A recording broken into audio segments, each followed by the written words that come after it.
Hi everybody, and welcome to my presentation on using action research to examine the effects of instructional technology use on the academics of neurodiverse students in the classroom. First, the problem of practice. There is so much technology in the classroom.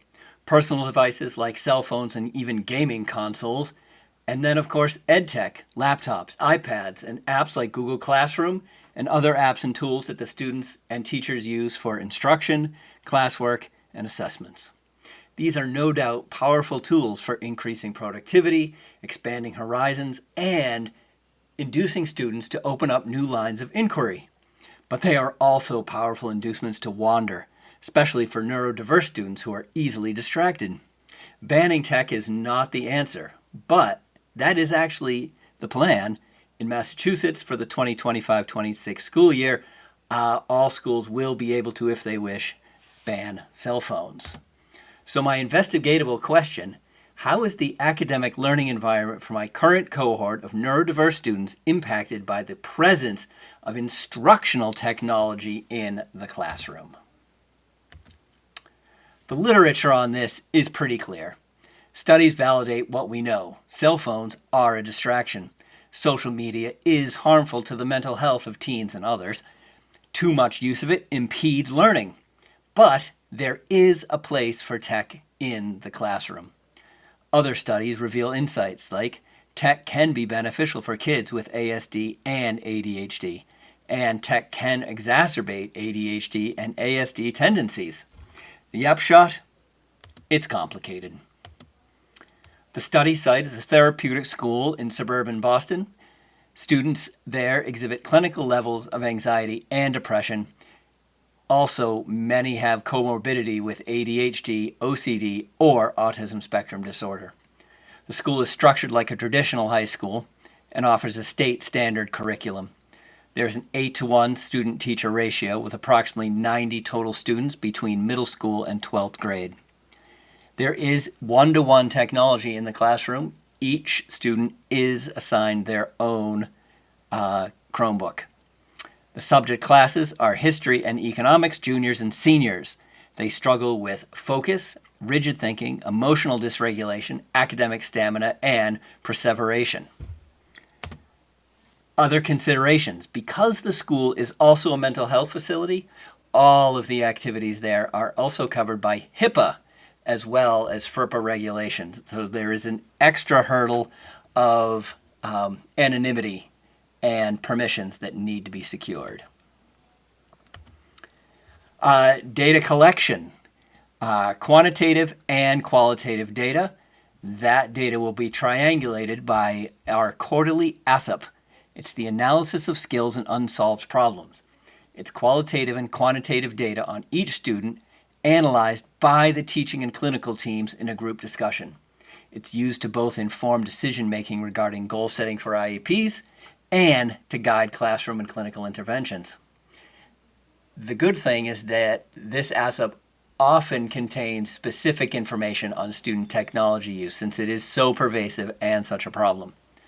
The use of the ASSEP will also help to correct for other factors that may be impacting student learning, like time out of the classroom for mental health hospitalizations, non-preferred subjects, and school missed for other reasons.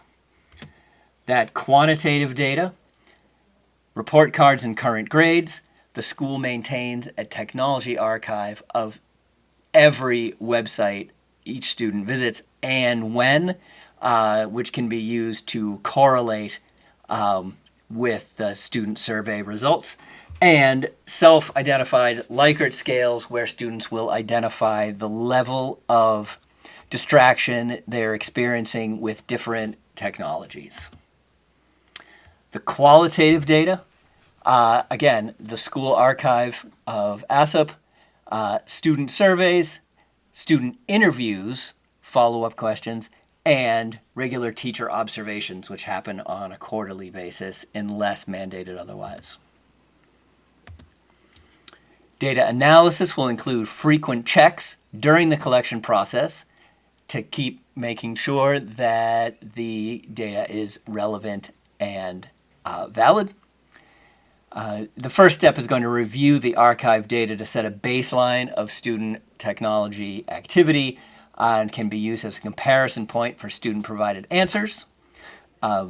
Analysis will use Google Forms embedded analysis tools. They're integrated into existing systems and contain the ability to figure out the median, the mean, standard deviation, standard statistical tools. In the end, the question is going to be, what has been learned, and more importantly, does it warrant action? If so, how significant will that action need to be? Per the earlier FERPA and HIPAA mandates, the school has strict data handling and storage protocols, which I'll also be utilizing to ensure adherence to those laws. Finally, the research provides ample opportunity for learning and reflection. There are some expected results. We'll find that neurodivergent students are in fact distracted by the technology in the classroom. The degree of distraction is most likely going to be related to the severity of their symptoms.